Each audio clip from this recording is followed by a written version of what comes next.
किसी ने सच ही कहा है कि जिंदगी के रास्ते अजीब होते हैं। कभी आप सोचते हैं कि सब कुछ आपके हाथ में है और अगले ही पल ऐसा लगता है कि कोई अदृश्य शक्ति आपके लिए कुछ और सोच रही है।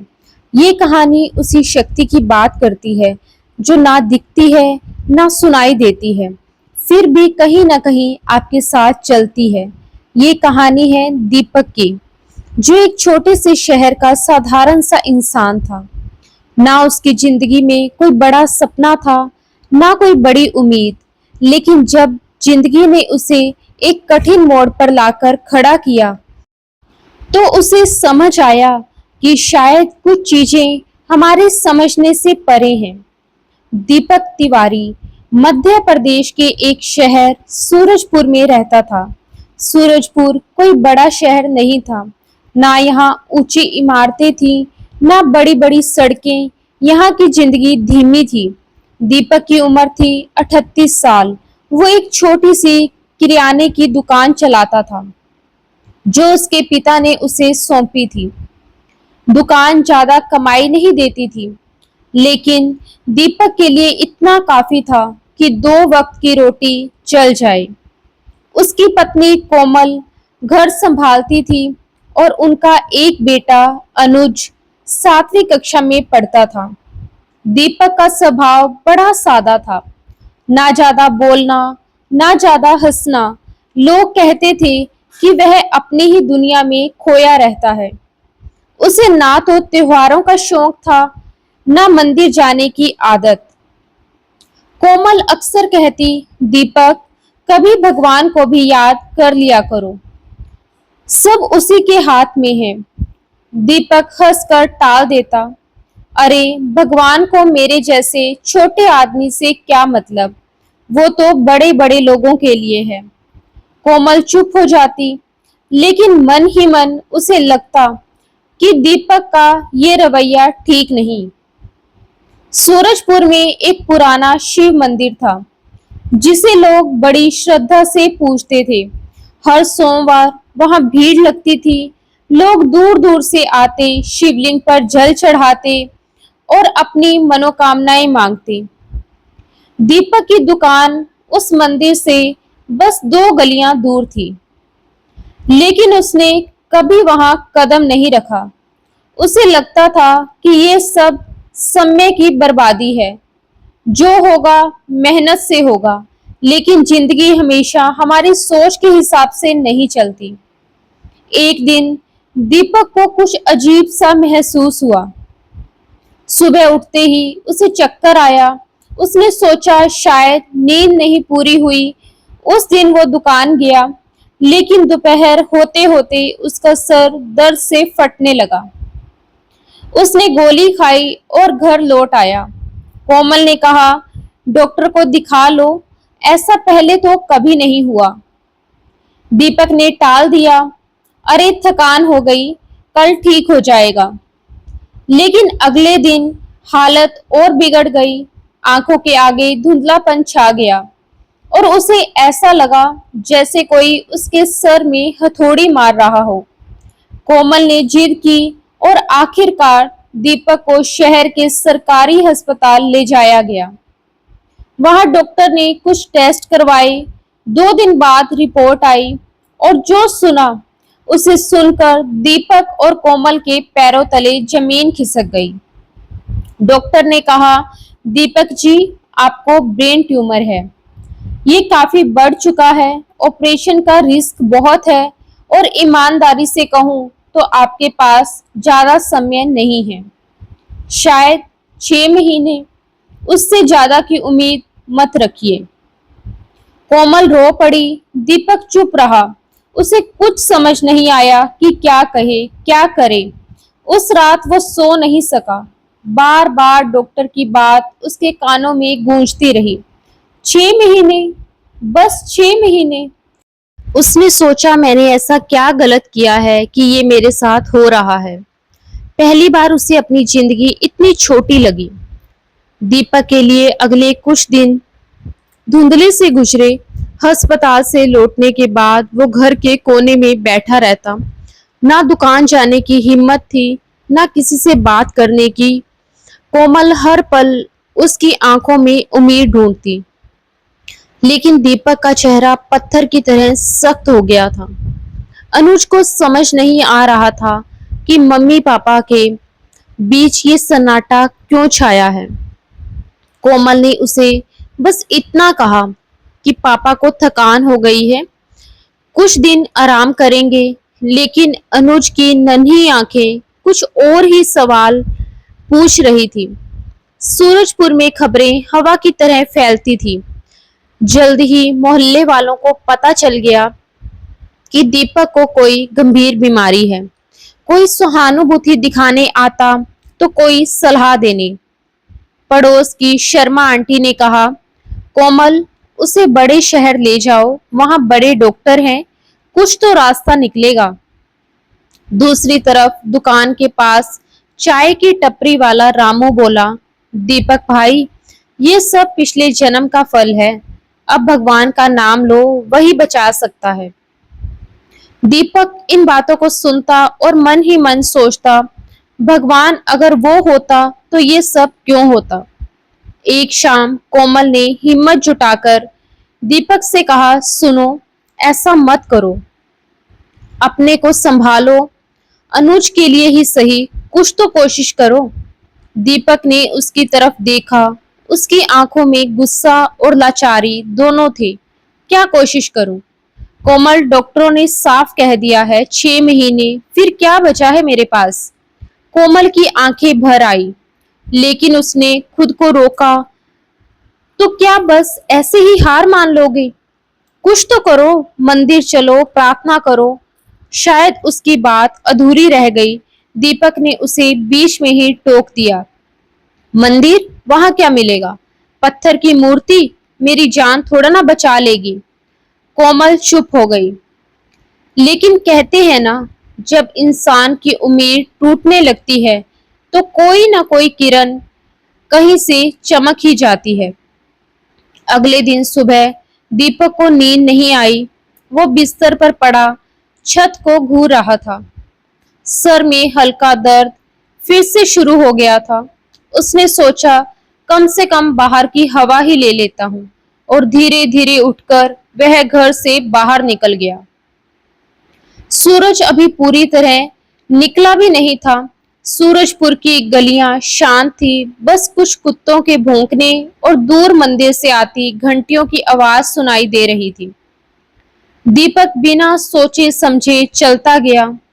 उसके पैर अपने आप उसे उस पुराने शिव मंदिर की तरफ ले गए जिसके सामने से वो रोज दुकान जाते वक्त गुजरता था। आज मंदिर के बाहर भीड़ कम थी। कुछ लोग जल लेकर अंदर जा रहे थे और कुछ बाहर बैठे बुदबुदा रहे थे।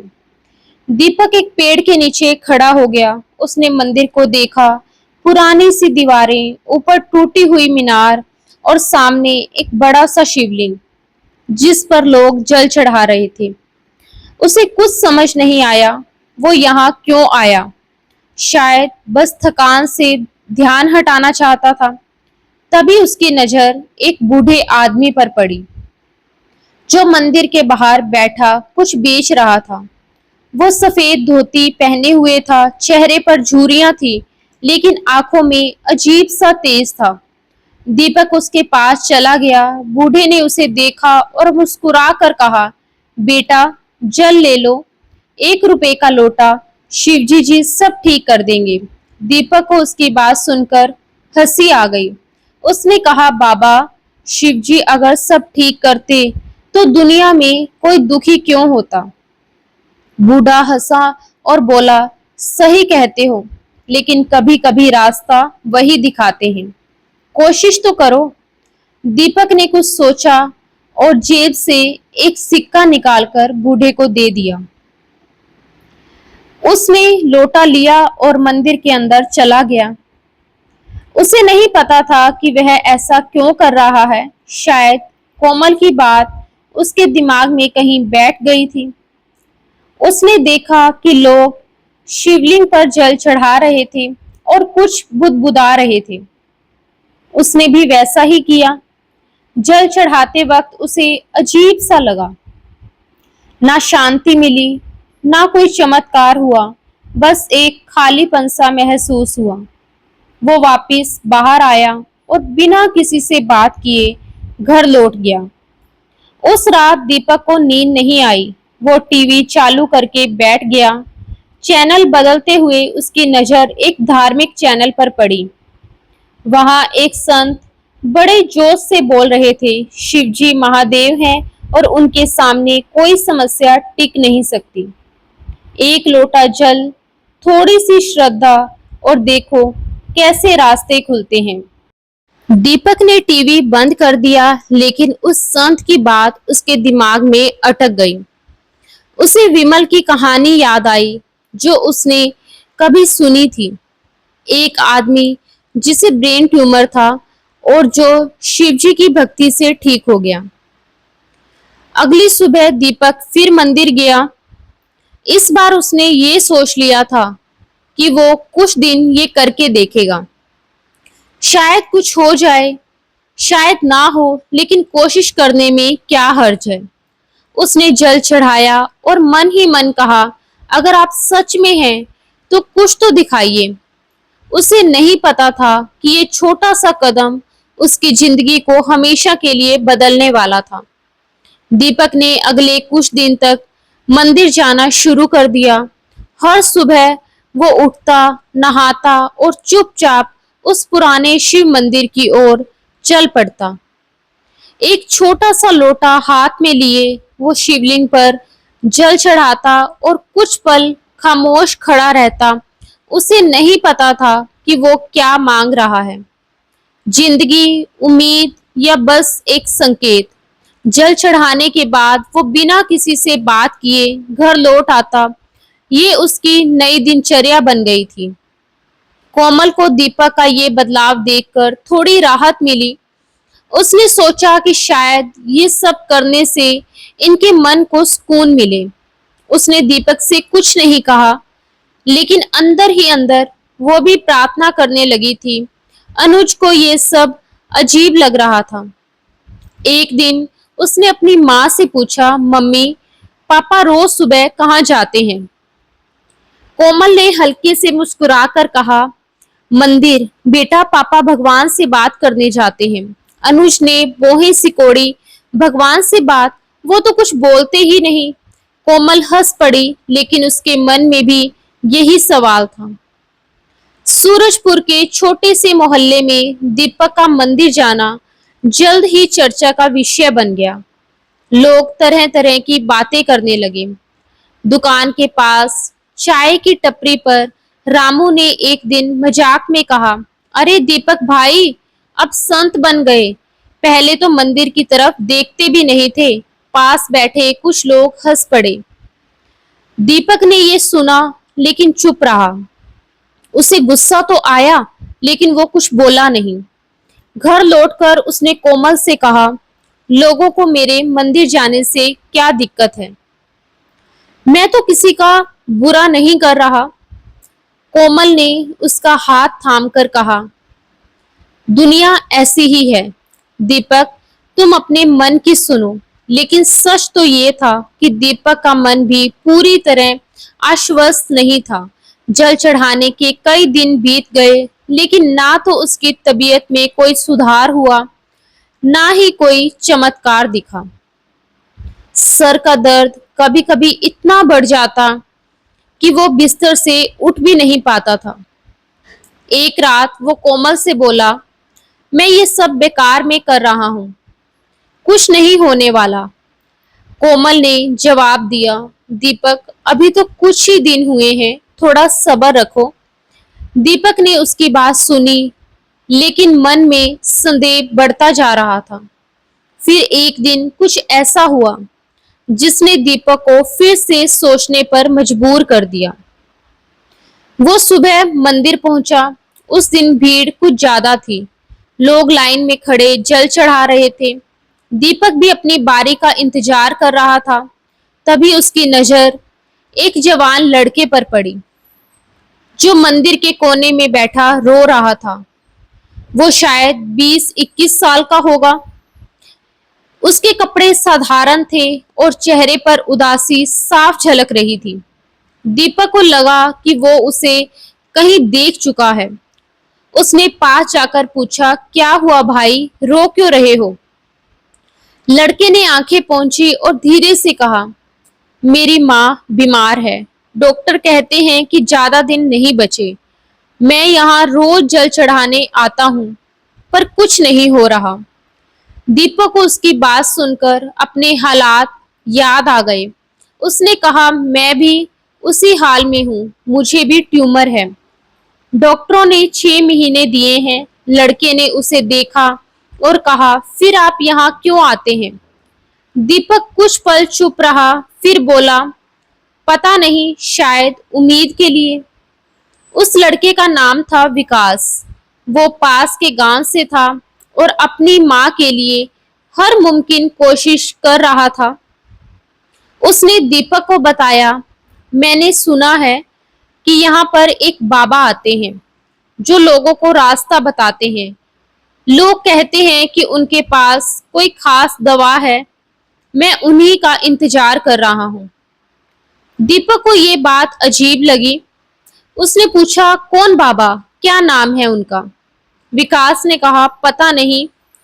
लोग कहते हैं कि वह कभी कभी यहाँ आते हैं, सफेद कपड़े पहनते हैं और चेहरे पर तेज होता है। दीपक को वो बूढ़ा याद आया जिससे उसने पहली बार लोटा खरीदा था। क्या वो वही था? उस दिन दीपक घर लौटा, लेकिन उसका मन विकास की बातों में अटक गया।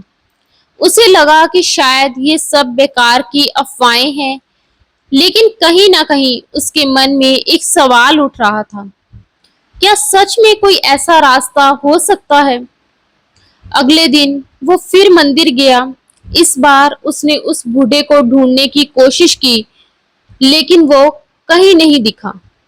दीपक ने जल चढ़ाया और मन ही मन कहा, अगर सच में कोई शक्ति है तो मुझे उस बाबा से मिलवा दो।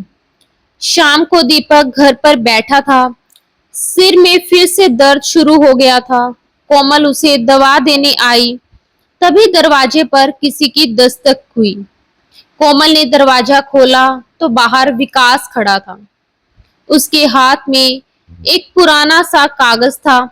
उसने कहा, दीपक भैया, ये उस बाबा का पता है। मुझे आज मंदिर में एक आदमी ने दिया है। वो कह रहा था कि यहाँ कोई वैद्य रहता है जो पुरानी दवाइयों से इलाज करता है। मैं अपनी माँ को लेकर जा रहा हूँ, आप भी चलोगे? दीपक ने कागज लिया।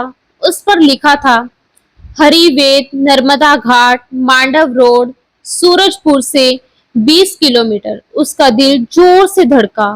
क्या यह वही संकेत था जिसका उसे इंतजार था? दीपक उस रात सो नहीं सका। विकास के दिए कागज को उसने बार बार पढ़ा। हरिवेद, नर्मदा घाट, मांडव रोड, ये नाम और पता उसके दिमाग में गूंज रहा था। उसे समझ नहीं आ रहा था कि वह इस पर भरोसा करे या नहीं। एक तरफ उसका मन कह रहा था कि ये सब बेकार की बातें हैं। डॉक्टरों ने साफ कह दिया था कि उसका ट्यूमर लालाज है। दूसरी तरफ कहीं गहरे में एक छोटी सी चिंगारी थी जो कह रही थी, क्या पता, शायद कोई रास्ता हो। सुबह कोमल को उसने सब बताया। कोमल ने कागज देखा और कहा, दीपक, कोशिश करने में क्या हर्ज है? तुम रोज मंदिर जा रहे हो, शायद ये उसी का जवाब हो। दीपक ने उसकी आंखों में देखा। कोमल की बातों में एक अजीब सा यकीन था जो उसे भी हिम्मत दे रहा था। उसने कहा, ठीक है, मैं विकास के साथ जाऊंगा, लेकिन अगर ये सब झूठ निकला। तो वो चुप हो गया। कोमल ने उसका कंधा थपथपाया और बोली, सब ठीक होगा। अगले दिन सुबह दीपक और विकास ने मांडव रोड की ओर जाने का फैसला किया। विकास ने बताया कि वो अपनी माँ को साथ नहीं ले जा रहा क्योंकि वो इतनी कमजोर थी कि यात्रा नहीं कर सकती थी। मैं पहले वेद से बात करूंगा, फिर माँ को लाऊंगा। उसने कहा। दीपक ने हामी भर दी और दोनों ने सूरजपुर के बस स्टैंड से एक पुरानी सी बस पकड़ी जो कि मांडव रोड की तरफ जाती थी। बस खचाखच भरी हुई थी। गर्मी ने दीपक का सर दर्द और बढ़ा दिया। वो खिड़की के पास बैठा बाहर देख रहा था, लेकिन उसका मन कहीं और ही था। विकास ने दीपक को टोका। दीपक भैया, आप डर रहे हैं? दीपक ने हल्के सी मुस्कुराकर कहा, डर तो नहीं, पर ये सब अजीब लग रहा है। एक अनजान आदमी, अनजान जगह, क्या सच में कोई वैद होगा? विकास ने जवाब दिया, मुझे भी यकीन नहीं था, पर मंदिर में उस आदमी की बातों में कुछ तो था। उसने कहा कि हरि वैद ने कई लोगों को ठीक किया है। दीपक चुप रहा। उसे विकास की बातें बचकानी लग रही थी, लेकिन अब वो इतना आगे आ चुका था कि पीछे हटना भी ठीक नहीं लगा। बस ने उन्हें मांडव रोड के एक छोटे से गांव में उतारा। वहां से नर्मदा घाट की दूरी पैदल तय करनी थी। सूरज सर पर चढ़ चुका था और दीपक की तबीयत बिगड़ने लगी। उसका सिर चकराने लगा और आंखों के आगे धुंधलापन छा गया। विकास ने उसे देखा और घबरा गया। दीपक भैया, आप ठीक हैं? रुकिए, पानी पी लीजिए। उसने अपनी बोतल निकाली और दीपक को पानी पिलाया। दीपक ने कुछ देर सुस्ताया, लेकिन उसका मन कह रहा था कि वह वापस लौट जाए। उसने विकास से कहा कि शायद ये गलती थी, मुझे नहीं लगता कि मैं इतना चल पाऊंगा। विकास ने उसका हाथ पकड़ा और बोला, भैया बस थोड़ा, और नर्मदा घाट अब ज्यादा दूर नहीं है। अगर हम अब लौट गए तो क्या मुंह लेकर घर जाएंगे? दीपक ने उसकी आंखों में देखा। विकास की बातों में एक अजीब सा जोश था जो उसे भी हिम्मत दे रहा था। उसने गहरी सांस ली और उठ खड़ा हुआ। दोनों फिर से चल पड़े। रास्ता जंगल और खेतों से होकर गुजर रहा था। दूर दूर तक कोई बस्ती नहीं दिख रही थी। दीपक को लग रहा था कि वो किसी गलत जगह आ गया है। तभी विकास ने एक पतली सी पगडंडी की ओर इशारा किया। वो देखिए, नर्मदा का किनारा। अब बस कुछ ही मिनट। दीपक ने देखा, दूर हरे भरे पेड़ों के बीच नर्मदा की चमकती धारा दिख रही थी और उस दृश्य को देखकर उसे थोड़ा सुकून मिला। नर्मदा घाट पर पहुंचते ही दोनों ने देखा कि वहां कुछ लोग नहा रहे थे, कुछ पूजा कर रहे थे।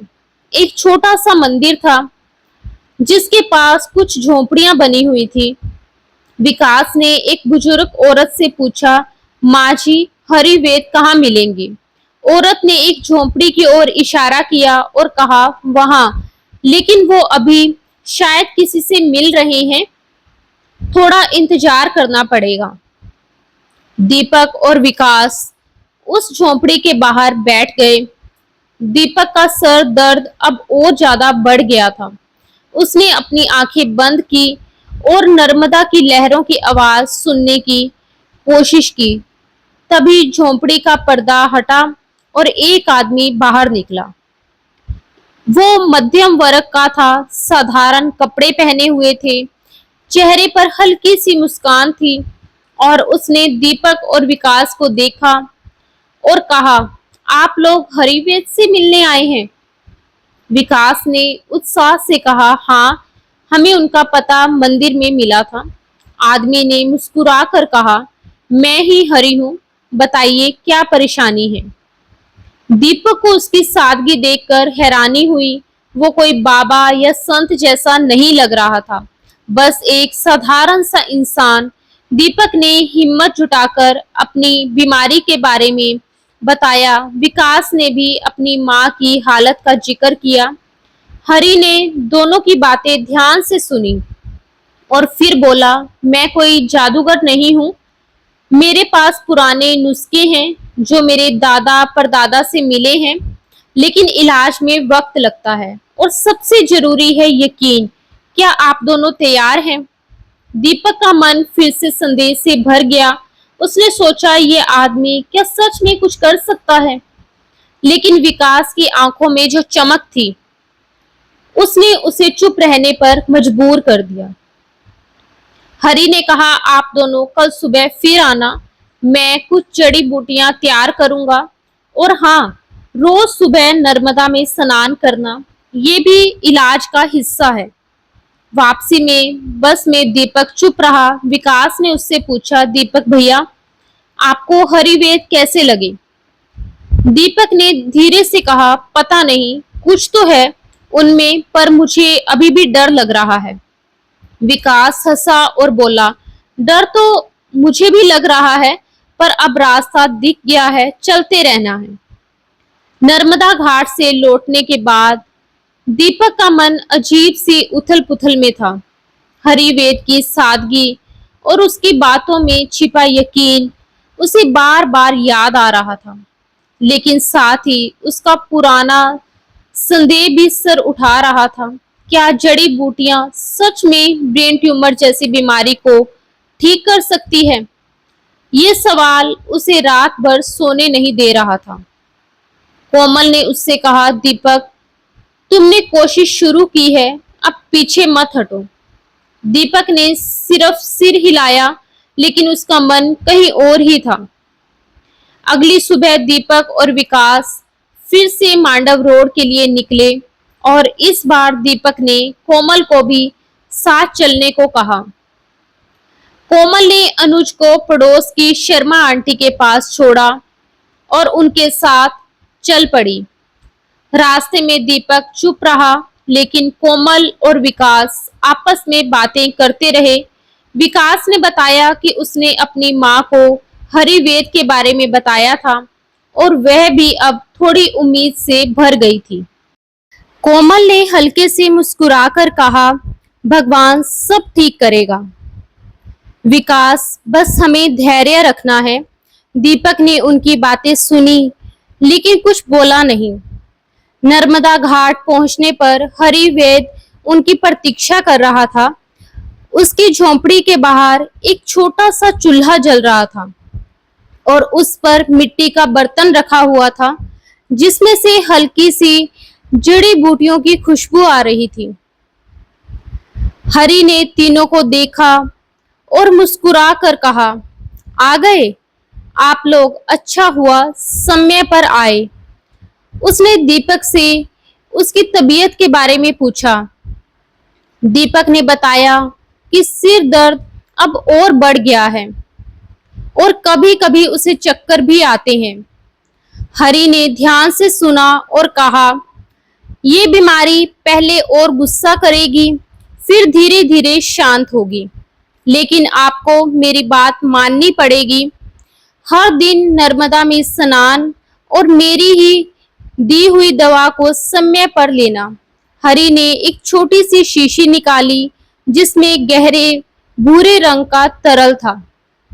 उसने कहा, ये जड़ी बूटियों का काढ़ा है, इसे दिन में 2 बार सुबह और रात को खाली पेट लेना। और हाँ, खाने में तेल मसाला बिल्कुल बंद, सिर्फ सादा खाना, दाल चावल और हरी सब्जियां। फिर उसने विकास को एक दूसरी शीशी दी और कुछ अलग निर्देश दिए। कोमल ने पूछा, वैद्य जी, ये कितने दिन लेना होगा? हरि ने जवाब दिया, ये बीमारी का जवाब देगा। कुछ हफ्तों में फर्क दिखेगा, लेकिन पूरी तरह ठीक होने में महीने लग सकते हैं। सबसे जरूरी है मन साफ रखो, डर और शक को निकाल दो। दीपक ने शीशी को हाथ में लिया और उसे देखता रहा। उसे लगा ये कोई जादू की दवा नहीं, बस पानी में कुछ मिला हुआ है। लेकिन हरि की आंखों में जो भरोसा था, उसने उसे चुप रहने पर मजबूर कर दिया। हरि ने आगे कहा, दीपक, तुम रोज मंदिर जा रहे हो, ये अच्छा है। शिव जी को जल चढ़ाते रहो, वे तुम्हें ताकत देंगे। दीपक को यह सुनकर थोड़ा अजीब लगा। उसे लगा कि हरि को कैसे पता कि वो मंदिर जाता है। उसने पूछा, आपको कैसे पता हरि? हरि हंसा और बोला, नर्मदा सब देखती है। तुम्हारी बातें यहाँ तक पहुंच जाती है। वापसी की बस में कोमल ने दीपक से कहा, ये वेद कोई साधारण इंसान नहीं लगता, उसकी बातों में कुछ तो है। दीपक ने जवाब दिया, हो सकता है, लेकिन अगर ये दवा काम नहीं की तो मैं कुछ और नहीं करूंगा। कोमल ने उसकी बात अनसुनी कर दी। अगले दिन से दीपक ने हरिवेद के बताए नियमों का पालन शुरू कर दिया। सुबह वो नर्मदा में स्नान करने जाता, फिर मंदिर में जल चढ़ाता और घर लौटकर काढ़ा पीता। शुरुआती कुछ दिन तो सब ठीक रहा, लेकिन 5वें दिन उसकी तबीयत अचानक बिगड़ गई। सिर दर्द इतना बढ़ा कि वो बिस्तर से उठ नहीं सका। आंखों के सामने अंधेरा छा गया और उसे उल्टियां होने लगी। कोमल घबरा गई। उसने तुरंत विकास को बुलाया, जो पास ही रहता था। विकास ने कहा, दीपक भैया, वेद जी ने कहा था कि पहले बीमारी और गुस्सा करेगी, शायद यही हो रहा है। लेकिन दीपक का धैर्य अब जवाब दे रहा था। उसने गुस्से से कहा, ये सब बकवास है, मैंने कहा था कि कोई फायदा नहीं होगा, अब बस मैं और नहीं करूंगा। कोमल ने उसे समझाने की कोशिश की, लेकिन दीपक ने उसकी एक ना सुनी। उस रात घर में सन्नाटा छा गया। अनु चुपके से अपने कमरे में रो रहा था। उसे समझ नहीं आ रहा था कि उसके पापा के साथ क्या हो रहा है। अगली सुबह कोमल ने हिम्मत जुटाकर दीपक से कहा, दीपक, तुम हार मत मानो, ये सब आसान नहीं है, लेकिन तुमने जो शुरू किया है उसे पूरा तो करो। अनुज के लिए ही सही। दीपक ने उसकी ओर देखा। कोमल की आंखों में आंसू थे, लेकिन चेहरे पर एक अजीब सा संकल्प। उसने धीरे से कहा, ठीक है, कुछ दिन और, लेकिन अगर अब भी कुछ नहीं हुआ तो मैं रुकूंगा नहीं।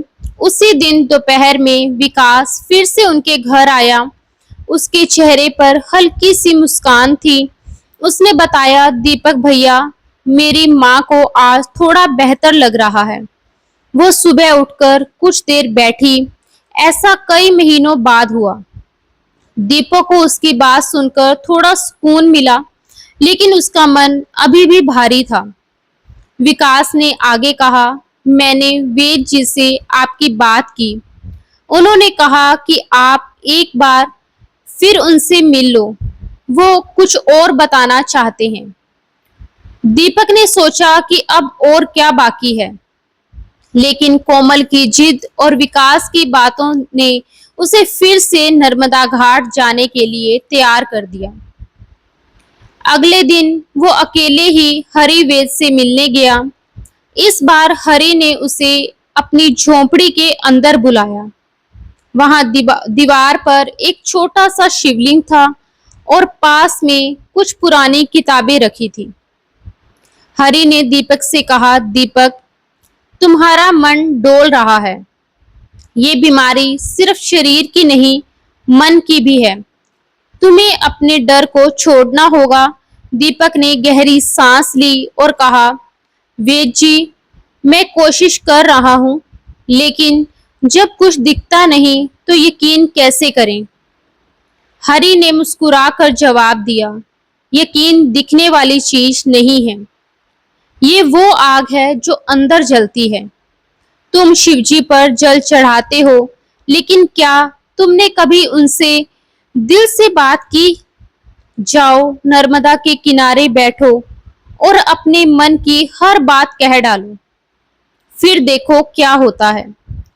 दीपक को हरि की बातें अजीब लगी, लेकिन उसने वैसा ही किया। उस दिन वो नर्मदा के किनारे घंटों बैठा रहा। उसने अपने हर डर, अपनी कमजोरियों और अपनी जिंदगी की हर बात को जैसे किसी अनजान दोस्त को कह डाला।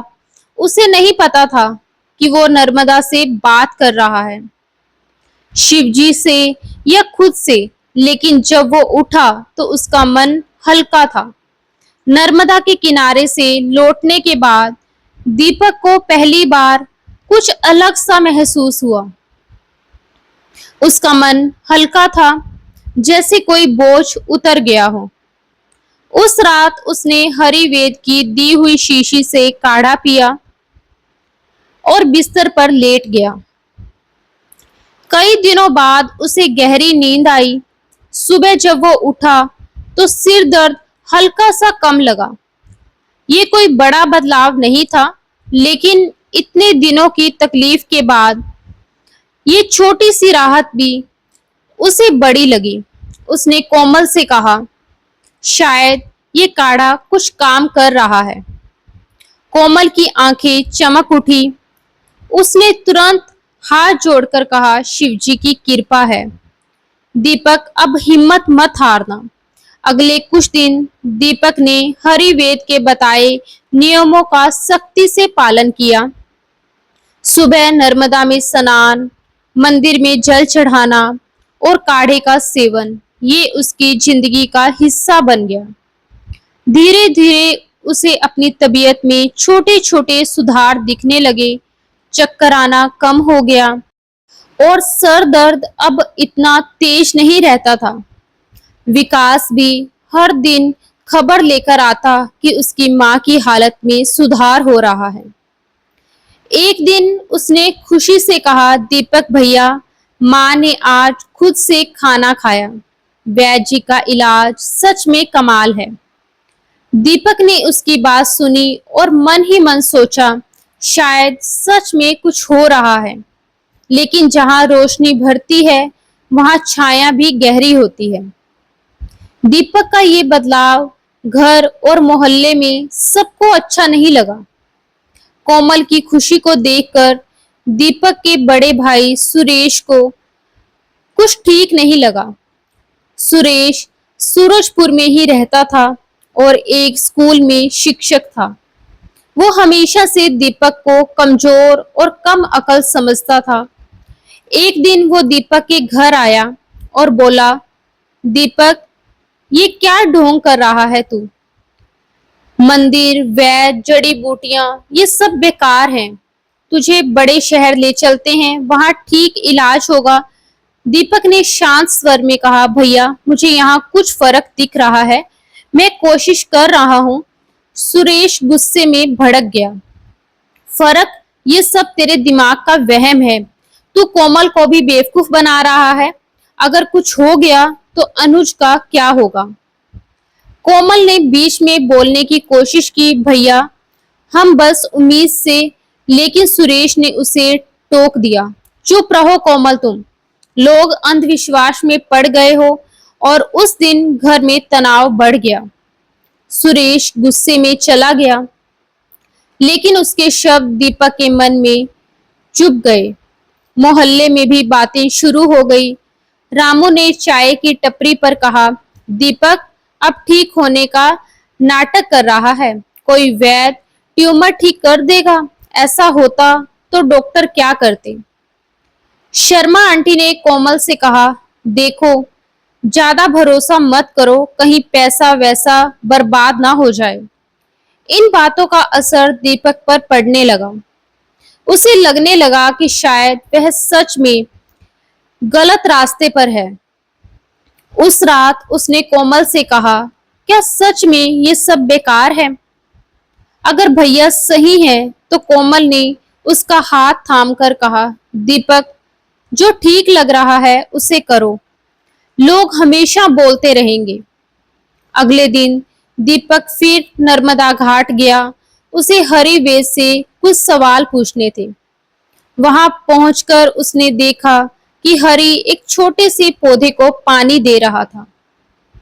दीपक ने कहा, जी, मेरी तबीयत में थोड़ा सुधार है, लेकिन लोग कह रहे हैं कि ये सब झूठ है। मैं क्या करूं? हरि ने पौधे को पानी देना बंद किया और दीपक की ओर देखा। उसकी आंखों में एक अजीब सा तेज था।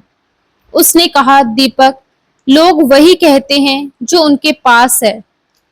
संदेह, लेकिन जो बीज बोया है उसे फलने का वक्त दो। तुम्हारी जिंदगी तुम्हारी है, उनकी नहीं। दीपक ने हिम्मत जुटाकर पूछा, आपको ये सब कैसे पता? ये जड़ी बूटियां, ये इलाज, आप कौन हैं? हरि हल्के से हंसा और बोला, मैं कोई बड़ा आदमी नहीं हूँ। मेरे दादा एक हकीम थे। उन्होंने मुझे ये किताबें और नुस्खे दिए, लेकिन सच कहूँ, ये सब नर्मदा की देन है। मैं यहाँ सालों से हूँ और जो यहाँ आता है उसे रास्ता मिलता है। दीपक को उसकी बातें रहस्यमय लगी। उसने पूछा, तो क्या ये चमत्कार है? हरि ने जवाब दिया, चमत्कार वही देखता है जो उसे ढूंढता है। मेरे लिए ये मेहनत और यकीन का खेल है। उस दिन हरि ने दीपक को एक नया काढ़ा दिया और कहा, अब इसे लेना शुरू करो और हाँ, अपने मन को शांत रखो। अगले हफ्ते फिर मिलना। दीपक घर लौटा, लेकिन उसका मन हरि की बातों में उलझ गया। उसे लगा कि हरि कुछ छुपा रहा है, शायद उसका अतीत, शायद कोई बड़ा सच। कुछ दिन बाद दीपक की तबीयत में और सुधार दिखा। वो अब कुछ देर दुकान पर भी बैठने लगा। कोमल और अनुज की खुशी का कोई ठिकाना नहीं था, लेकिन सुरेश का गुस्सा कम नहीं हुआ। उसने एक दिन दीपक को फिर से डांटा, तो ठीक नहीं हुआ है, बस बहाना बना रहा है। मैं तुझे जबरदस्ती बड़े हॉस्पिटल ले जाऊंगा। दीपक ने शांत स्वर में कहा, भैया मुझे वक्त दो। अगर ये गलत हुआ तो तुम्हारी बात मान लूंगा। सुरेश चुप रहा, लेकिन उसकी नजरों में नाराजगी साफ थी। उसी रात विकास ने दीपक को एक चौंकाने वाली खबर दी। दीपक भैया, मैंने सुना है कि हरि पहले बड़े शहर में डॉक्टर थे, लेकिन कुछ हुआ और वो यहाँ चले आए। लोग कहते हैं कि उनका एक मरीज मर गया था, जिसके बाद उन्होंने सब छोड़ दिया। दीपक को यह सुनकर झटका लगा। क्या हरि सच में डॉक्टर था? और अगर हाँ, तो वो यहाँ क्यों छुपा हुआ है? हरिवेद की नई दवा शुरू करने के बाद दीपक की जिंदगी में एक नई लय आने लगी। सिर दर्द अब गाहें बाहें ही उठता था और चक्कर लगभग बंद ही हो गए थे। वो सुबह मंदिर जाता, जल चढ़ाता और फिर कुछ देर दुकान पर बैठता। ग्राहकों से हल्की फुल्की बातें करना उसे फिर से अच्छा लगने लगा था। कोमल ने एक दिन कहा, दीपक तुम्हारी आंखों में पहले वाली चमक लौट आई है। दीपक ने मुस्कुराकर जवाब दिया, शायद तुम सही थी कोमल, ये सब बेकार नहीं था। अनुज भी खुश था। वो अपने पापा को फिर से पहले की तरह देखना चाहता था। विकास की माँ की हालत भी बेहतर हो रही थी। एक दिन विकास ने दीपक को अपने घर बुलाया। वहां उसकी माँ बिस्तर पर बैठी थी, चेहरे पर हल्की सी मुस्कान लिए। उन्होंने दीपक से कहा, बेटा तुमने और विकास ने हिम्मत नहीं हारी, इसीलिए आज हम दोनों यहाँ हैं। हरिवेद को मेरा धन्यवाद कहना।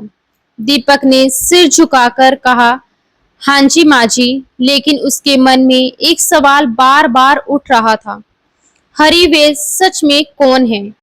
विकास की बात कि वह पहले डॉक्टर था, दीपक को परेशान कर रही थी।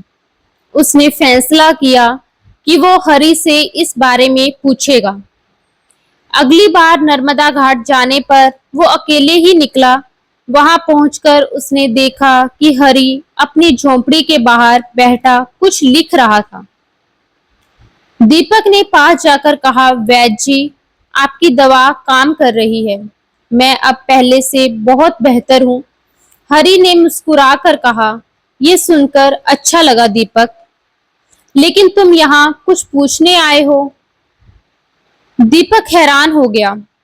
हरि की ये बात उसे समझ नहीं आई कि वो उसके मन की बात कैसे जान गया। उसने हिम्मत जुटाकर कहा, वैद्य जी लोग कहते हैं कि आप पहले बड़े शहर में डॉक्टर थे, क्या ये सच है? और अगर हाँ, तो आप यहाँ क्यों हैं? हरि कुछ पल चुप रहा, फिर उसने एक गहरी सांस ली और बोला, दीपक हर इंसान की जिंदगी में कुछ मोड़ आते हैं। हाँ, मैं पहले डॉक्टर था, भोपाल में बड़े अस्पताल में काम करता था। लेकिन एक दिन एक मरीज मेरे सामने मर गया।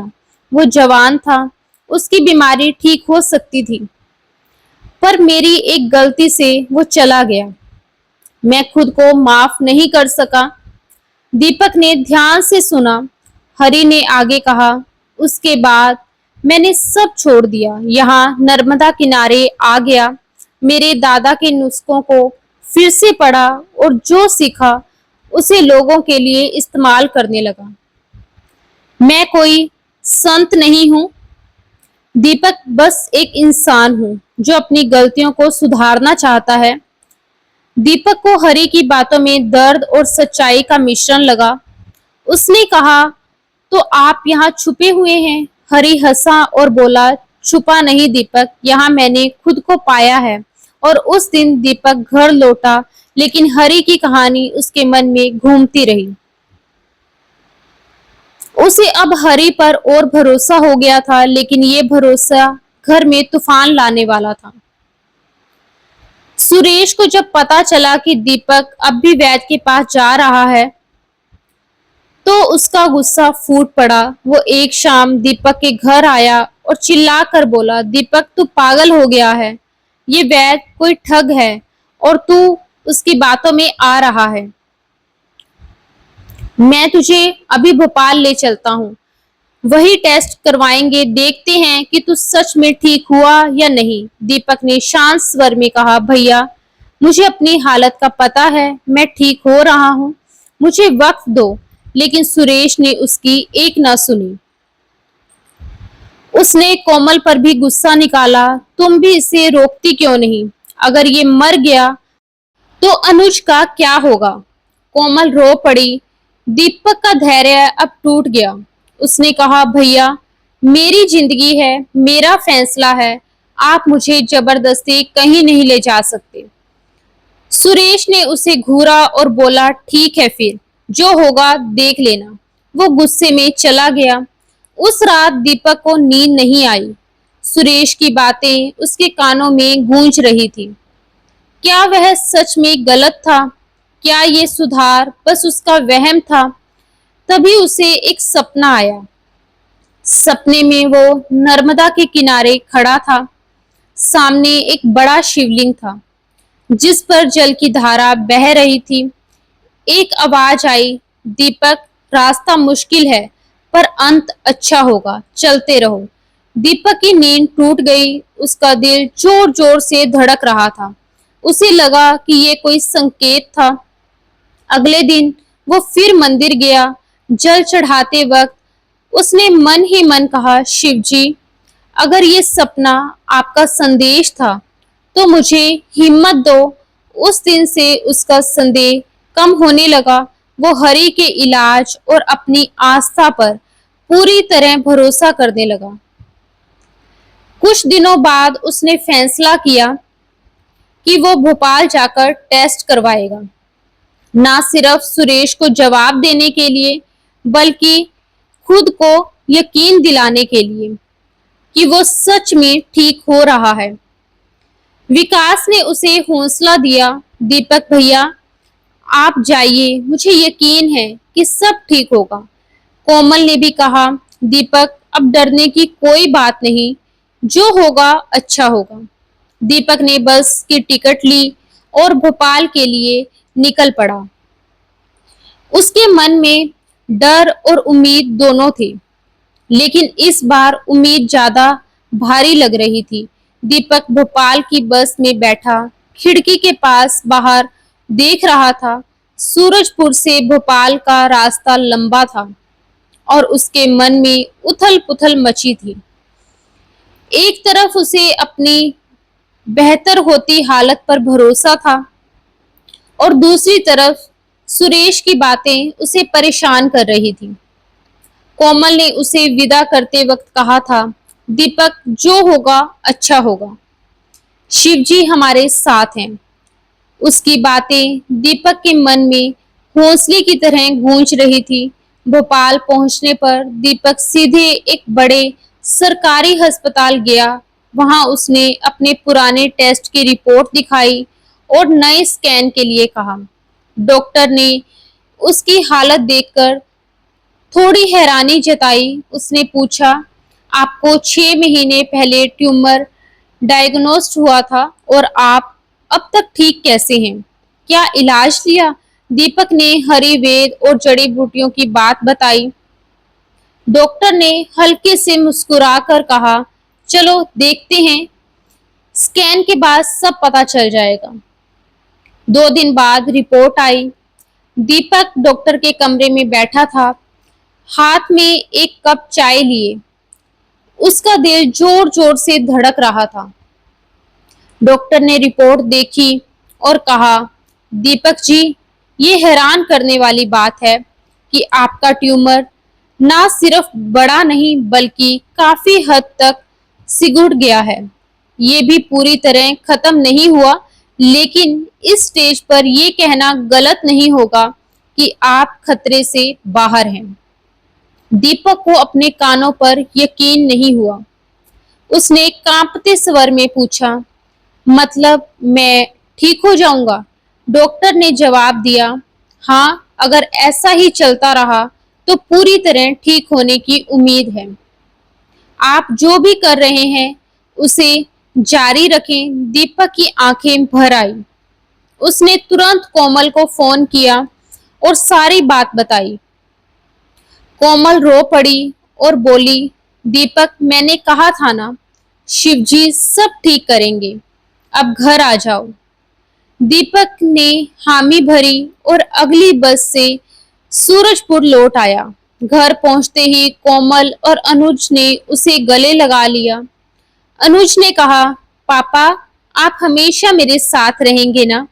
दीपक ने उसकी आंखों में देखकर कहा, हाँ बेटा, हमेशा, लेकिन अभी एक काम बाकी था, सुरेश से बात करना। दीपक ने अगले दिन सुरेश को घर बुलाया।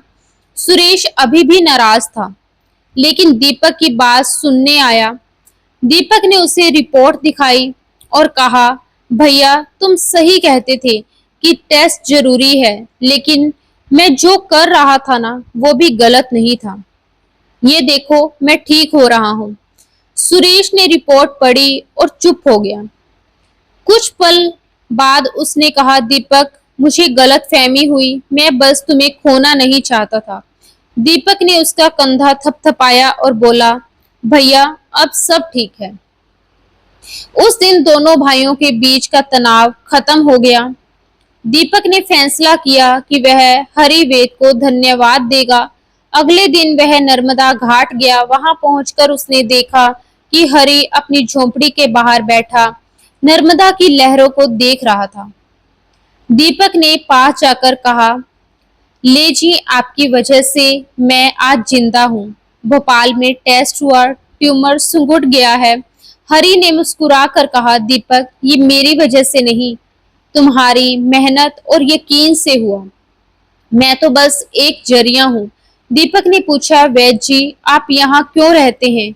आप तो बड़े डॉक्टर थे। हरि ने गहरी सांस ली और बोला, दीपक, मैंने तुम्हें अपनी गलती की बात बताई थी, लेकिन पूरी कहानी ये है कि उस मरीज की मौत के बाद मैं टूट गया था। लोग मुझे दोष देने लगे और मैं खुद को भी।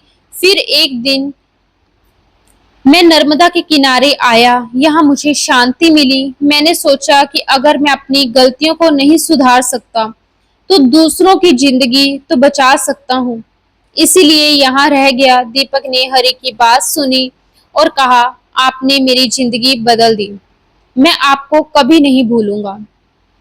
हरि ने हल्के से हंसकर कहा, मुझे याद मत रखो दीपक, जो सीखा है उसे आगे बढ़ाओ।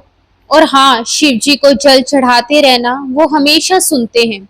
और उस दिन दीपक ने हरि को प्रणाम किया और घर लौट आया। कुछ महीने बाद दीपक पूरी तरह से ठीक हो गया।